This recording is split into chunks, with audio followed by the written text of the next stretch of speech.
प्रनिता सरगयारिनि बिफा तपन सरगयारिया रिंकि नार्जारिजों गोसो थोलायनायनि मुङाव गावनि बिजिखौ बुथारनायनि अजद सिखांदों। DID सिजन 5नि सुपारस्टार प्रनिता सरगयारिनि बिमा मनिका सरगयारिनि न्याय नागिरनानै नखरनि सोद्रोमाफोरा कक्राझार पुलिसनि गेजेरजों दिल्ली पुलिस कमिशनारनिसिम प्रनिता सरगयारिनि बिफा तपन सरगयारिनि हेंथायै FIR दैथायहरदों।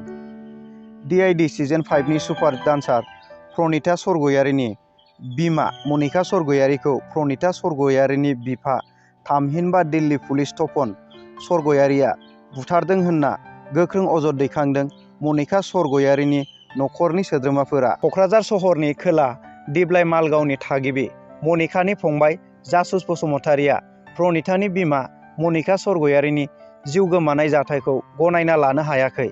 गोदान दिल्लीनि वेस्ट बिन्दापुर उत्तम नगर मटियाला र'डआव थानाय रयेल एपार्टमेन्टनि 3 फ्ल'रआव प्रनिता सरगयारिनि बिफा तपन सरगयारिया गावनि रुमाव मनिका सरगयारिखौ बुथारदों होनना सन्देह खालामना न्याय नागिरना कक्राझार पुलिस थानायाव FIR थिसननानै दिल्ली पुलिस कमिशनारनिसिम दैथायहरनाय जायो। नखरनि सोद्रोमाफोरा प्रनिता सरगयारिनि बिमा मनिका सरगयारिनि नखरनि सोद्रोमाफोरा फोरमायथिनाय बायदिब्ला थांनाय माखासे साननि सिगांनिफ्रायनो तपन सरगयारिया चिरां जिल्लानि बिजनी गारगामि गामिनि दिल्लीयाव थाग्रा रिंकि नार्जारिजों गोसो थोलायबोदों आरो प्रनिता सरगयारिनि बिमा मनिका सरगयारिखौ गेले गेले मेलेम देहायारि बुग्लुं बुसि खालामनानै नोरजिया खालामदों होननानै गोख्रों अजद खालामदों।